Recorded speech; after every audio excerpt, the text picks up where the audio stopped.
in last lecture we have installed Ganache, our private blockchain on which we'll be testing smart contracts we will create along the way. So let's begin, and let's begin with the creation of a new smart contract. Let's compile it and migrate it on the blockchain.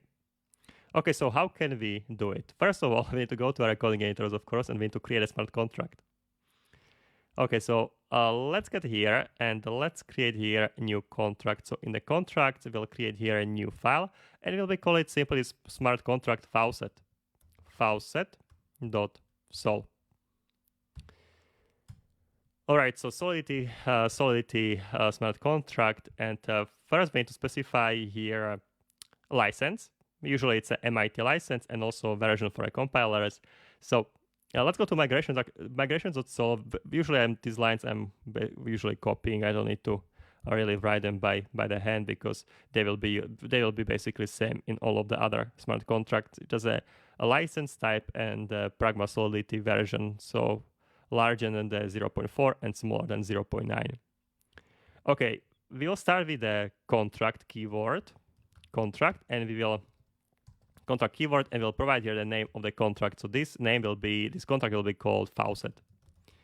Faucet smart contract, and the curly brackets for contract body, where we'll specify our member variables, which will be holding some values. And usually you are referencing also to these variables as storage variables. Okay, as to a storage variables, because there you will keep some data that can be persisted over the time. Okay, so storage variables. What storage variables I will create here? I will create here just two simple variables for keeping some numbers. Really not a big deal here. Let's say on this faucet we'll be keeping the funds of our clients, and so we'll specify here the name of the variable, the type of the accessor, and also the type of the variable in the terms what values we'll be storing into the variable. So first, let's write here unsigned integer, so uint. That accessor will be public. This will be publicly accessible, and I need to tell you first that everything on the blockchain is publicly accessible. Even though I could write here private, this would be anyway still accessible on the blockchain, because everything is open on the blockchain, so everything is basically public. This private and the public has some meaning in the terms of the smart contract, but I will get into this later. So let's write here uint and the public, and the name of the variable we want to keep here funds.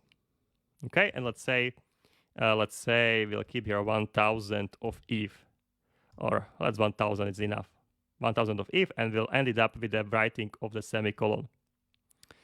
Okay, first I should talk a little bit about our funds application, right, or about our faucet contract. Okay, so let me get here. We'll have our faucet smart contract, right? So faucet smart contract, and we'll be keeping here some funds. Faucet will be serving as the way for the other clients to provide some funds. So this will be some clients. So this will be the other addresses on the blockchain. So client 1, let's say, will be the other 0x2 and so on. Client 2, client 3, client 4, doesn't really matter. And they will be sending some funds to us on the faucet. Okay, so they can donate some ether. Okay, there, so let's say this client will provide ETH, 2 ETH, this one 3 ETH, this one 1 ETH, and this one 10 ETH. And this will be stored on the balance of this smart contract. So in the storage, we'll be storing here. So we have a 2, 3, 6, 5, 6, 16 ETH. So our balance will be, or our funds, I should say, our funds will be 16 ETH. Okay, so this will be our clients that will be providing some ETH to the faucet. And then we will have other users or any users on the blockchain can ask for some ETH because they maybe need it for testing purposes. So the other users, this will be let's say adding funds. These clients will be calling the function on the faucet called add funds. So there will be function called add funds. They will be calling this function, and then will be also withdraw funds, withdraw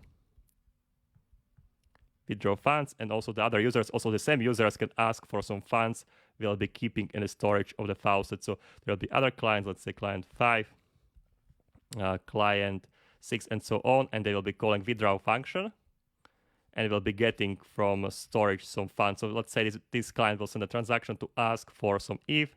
So let's say this will ask for a 10 ETH, this one for 2 ETH. Okay, they will be not donating, but this will be calling function withdraw, so they will be asking for some ETH. So this will be getting from the funds, and they will get back some ETH on their accounts back. So they will get this ETH back. So now we have minus 12, 10 and 2 is 12. So therefore we'll keep here now only 4 ETH. All right, and these users will get plus 10 and plus 2. Okay, so this application, maybe you are asking, it doesn't have much sense to have such an application. In the case of a testing networks, it has a sense because in order to get some ETH, you're usually using faucet applications. So you're getting this testing ETH. You can also go to your browser and you can open here tab and you can search here for, let's say, faucet ETH, and you will find a lot of faucets where you can ask for testing ETH, testing Ether. They're asking me to have a wallet, MetaMask in this case. You can see I can't continue, but I will show this later when you will see that we can actually ask for ETH. Okay, you can see you can place here your address, account address, and you can receive some testing Ether. But I would like to talk about these things later. So that will be the main purpose of the application, just simply for some donators, to donate ETH here, and for some users that needs this ETH, they can ask for a withdrawal and they can withdraw some ETH from the funds. Okay, so that's the basically meaning of it. And now I would like to talk also about this structure here. I'm saying uint of the funds, so this unsigned integer. I'm keeping the number of 1000. So basically what's the uint? I could say here also uint to 256. Okay, so this means this is the number that can hold the number of size 256 bits. So if you want to imagine this number, I will write it down, but uint 256 and uint is the same thing, but this is just shorter to write it like this. Okay, now about actually guys, about the uints and integers, I would like to talk in the next AI lecture, because this will be optional one, because maybe you already have information about this stuff. So we are keeping here 1000 of something, or in this case Ether, and let's say we will have here also normal integer. I should mention that the uint can also only hold positive values, positive values only. When you have integers, they can also hold negative values. Okay, let's say public, and just let's say some counter. It doesn't really matter. I just want to show you some variables here, and here I can hold, let's say, minus 10 value. Okay, here I wouldn't be able to hold minus values in the uints because they can hold only positive values. I will get here error. Okay, guys. So yeah, we are keeping here these two variables. I would like to cut this lecture here because I already too much time. Let's continue next lecture. We will try to compile this smart contract and we'll try to migrate it to Ganache. So guys, I hope to see you in the next lecture. Cheers.